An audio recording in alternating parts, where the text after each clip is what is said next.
the person that is qualified to be a wife material or a husband material, again, must be encouraging and supportive. Because the hope of every serious-minded person getting into marriage is that the partner will become his or her greatest fan, your admirer, someone who applauds you at every little thing you do, or someone who is always ready there to tell you, oh, don't mind, you will get it right the next minute. Never mind, don't let this thing beat you down. Don't let this thing make you feel bad. Move on. One area of consideration for men is that you should be able to cheer the woman on during difficult times. And you must not forget to tell her you believe in her, irrespective of her present state. This has to do with those, for example, you married your wife out of the fact that you love her, and in the course of the marriage, somehow, you shored up the ladder of prominence in the society, and she is left way, way behind. Or, let me put it the other way, it could be the woman suddenly climbing the prominence ladder in the society faster than the man.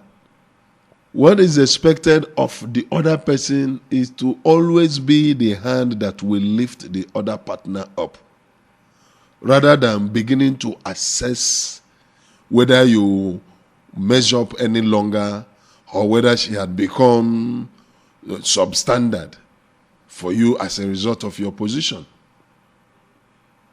You must be encouraging and supportive if you are a marriage material. And so for those of you that are yet to get married, you need to look out for some of these qualities I am mentioning this evening. For those of you that always call and ask, how can you know the right partner? How can you identify the right man? How can you know the right woman? How do you get yourself convinced that, yes, this person is the right person to marry? This is what we are talking about. You need to look out for some of these things because, like I have always said, marriage is not for boys, neither is it for girls. Marriage is for men and women. It has nothing to do with age.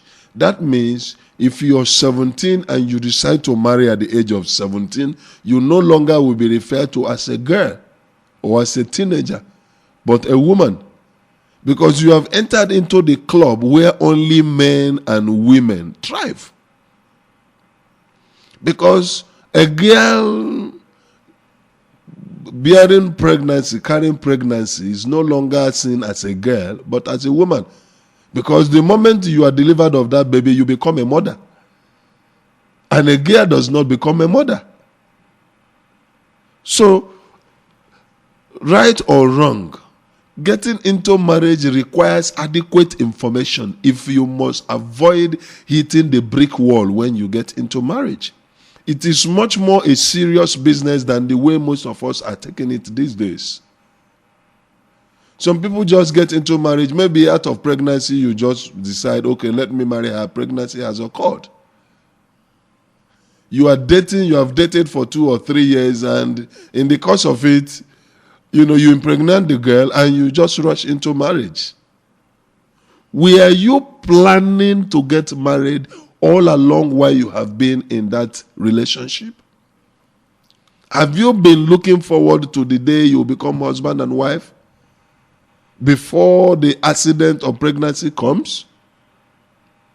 Because it is the wrong thing to do, to jump into that marriage because pregnancy has occurred. If genuine love is not present, if it was never in your mind, in your agenda to one day answer the husband of that woman or the wife of that man. So you need to ask yourself properly and be careful how you do things and how you make your choices.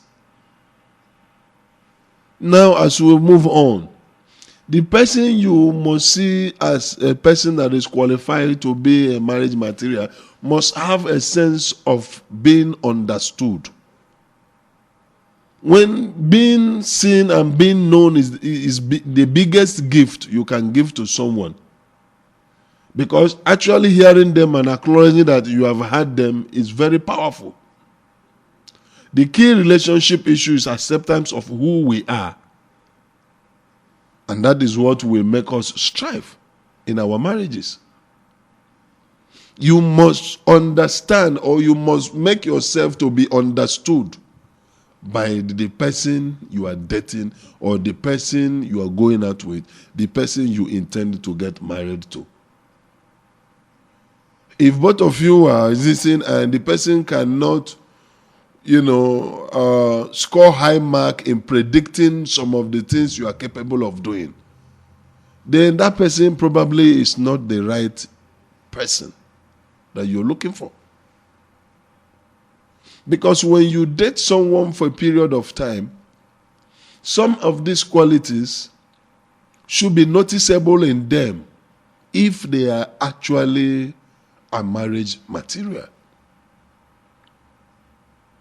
So, as you try to understand the person and being understood, one other thing that you also need to look out for someone you think is a marriage material is that the person you think qualifies as your wife or as your husband must be someone that is appreciative. Because the ability to recognize when someone has gone out of his way or her way to do something nice for you is a great thing in a relationship. Because, like I have always said in time past, a lot of people do not know how to appreciate their partner. Just saying these simple words like, I appreciate what you have done, it can make someone's day. Telling your spouse or the person you intend to marry to say, oh, I thank God for you. I thank God for sending you into my life. I thank God that you are the man I'm looking up to be the father of my children. When you begin this way, you begin to make it difficult for the person to want to find an alternative to you. Because you are showing a lot of qualities that every person who is genuinely and seriously looking for a partner would have at the back of his or her mind.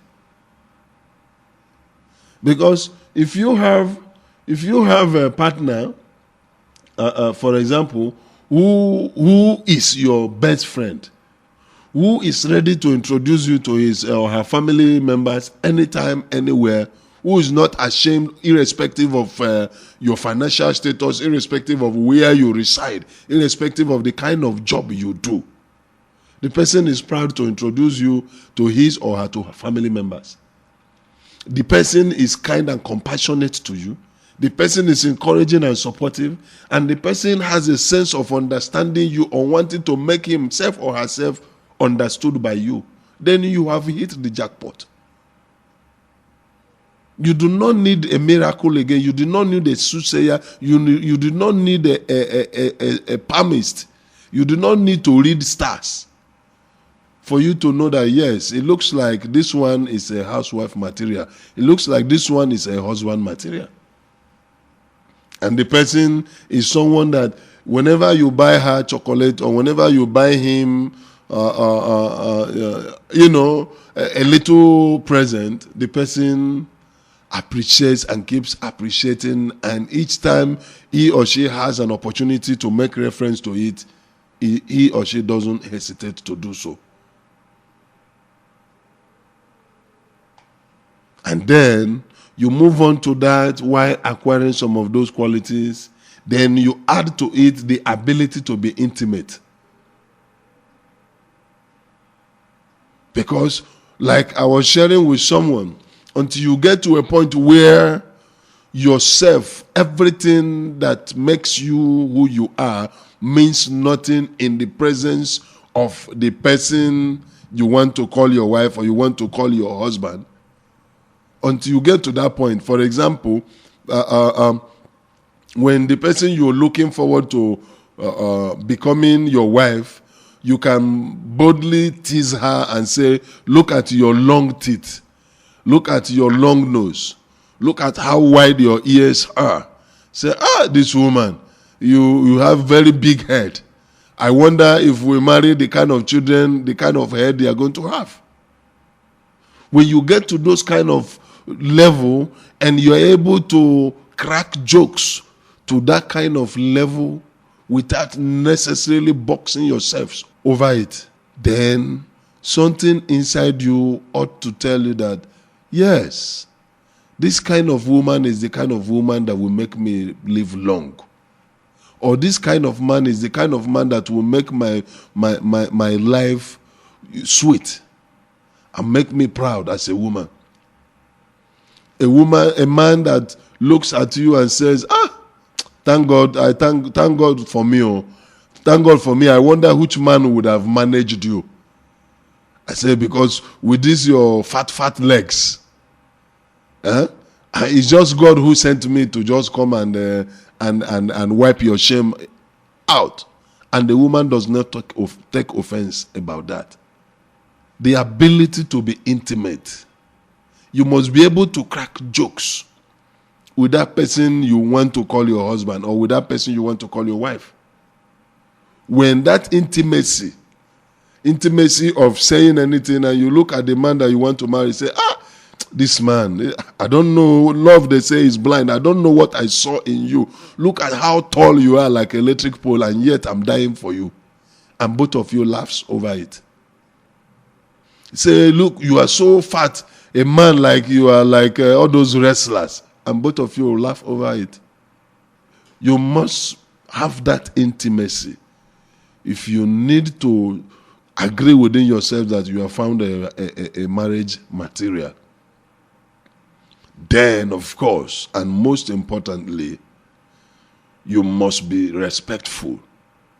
You see? That you are intimate with your partner does not mean that respect should be thrown to the mud or respect should be just thrown on the floor. No. You can be very, very intimate. You can crack all kind of joke and play all kind of play with your partner, and yet do not throw away the respect that both of you share. So being able to remain respectful of one another, although you may not agree with the person, it takes a lot of understanding to do that. We know how difficult it is to treat someone with respect, especially when you are under stress. But most importantly, always treat each other like you treat yourself. Avoid saying nasty things or things that will put and be derogatory to the other person when you are in a relationship. Because words are like weapons. Once you release them, they are gone and they are gone.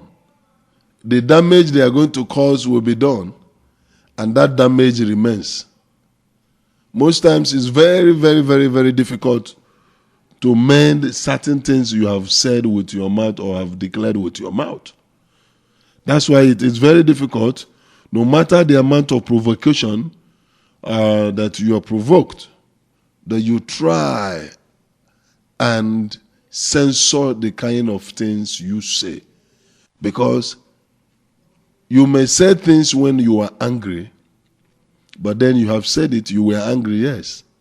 But when the other person thinks about it, the other person would wonder, if this woman could open her mouth and say this kind of thing, is this the kind of woman I want to marry? Because you have said it, you probably must have even settled from the misunderstanding and all of that. But the word you said, the word you released from your mouth, you cannot recall it back. It's gone out, it's gone out. And so, in as much as there will be misunderstandings and all of that, you must censor what comes out of your mouth.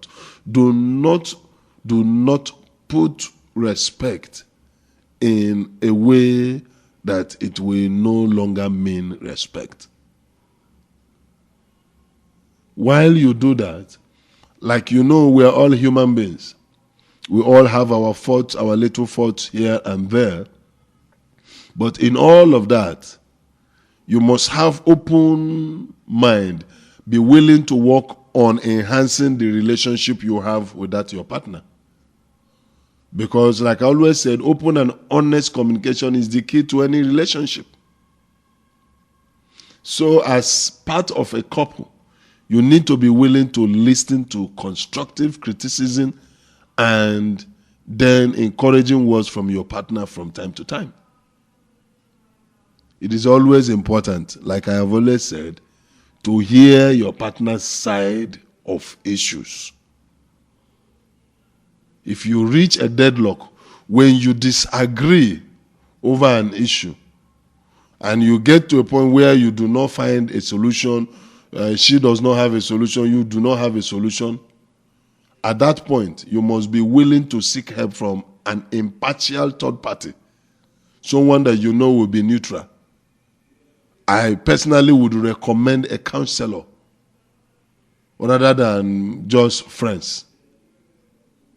Because most counselors, professional counselors, are always neutral, and they will be there to resolve major relationship crises and issues for you. So, but then, like we always say, it takes two to tango. That means both of you must agree that, yes, you know what, this one is beyond us. Let us not be selfish and allow this thing to wreck this marriage. Let us seek the services of a counselor to help us out. When you have that kind of relationship where the person is willing for you people to find a solution to a problem, rather than tell you, get out, go to hell. Women are all over the place. You can go to blazes. When a man tells you like that, or a woman tells you, who do you think you are? Say, are you the only man on earth? What do you think you have? You know, I'm just managing you. This and that and that. Please. For those of us that are Christians, they say, out of the abundance of the heart, the mouth speaks. You cannot speak from your mouth what is not stocked in your body, inside your stomach, inside your heart. And so whatever you release from your mouth, whether when you are quarreling or when you know, is something that you have given serious thought about. That is what I mean. And so when there is that agreement to always find solution to resolving a crisis, resolving disagreement and all that, then you know you have identified a marriage material. But the one that is always ready to end it, then we must be careful with that kind of a person. In doing that, most importantly again now, you must find that person as a trustworthy person. Someone that you want to have as a marriage material must be someone that you can rely on. Because trust is built over time, and many positive encounters with someone brings out trust in that person. You see what I mean? So for someone to be a wife material or a husband material, that person must not be someone that will make promise and don't keep it. That person must not be somebody that will just tell you sweet thing just to make just to make you feel good. And the next time you talk about it and the person is telling you, I say, oh, that thing, I thought we were joking, you know. Someone that is a husband or a wife material must be somebody that you can hold to his word or to her word when he or she says what she says or he says. And then that person that you want to get yourself convinced that is a housewife, a wife material or a husband material, must be somebody that thinks and acts in a manner that involves the both of you. The person must always be talking about we, and not me all the time. So now the question you have to ask yourself is, does your potential partner think of how his or her actions will affect you?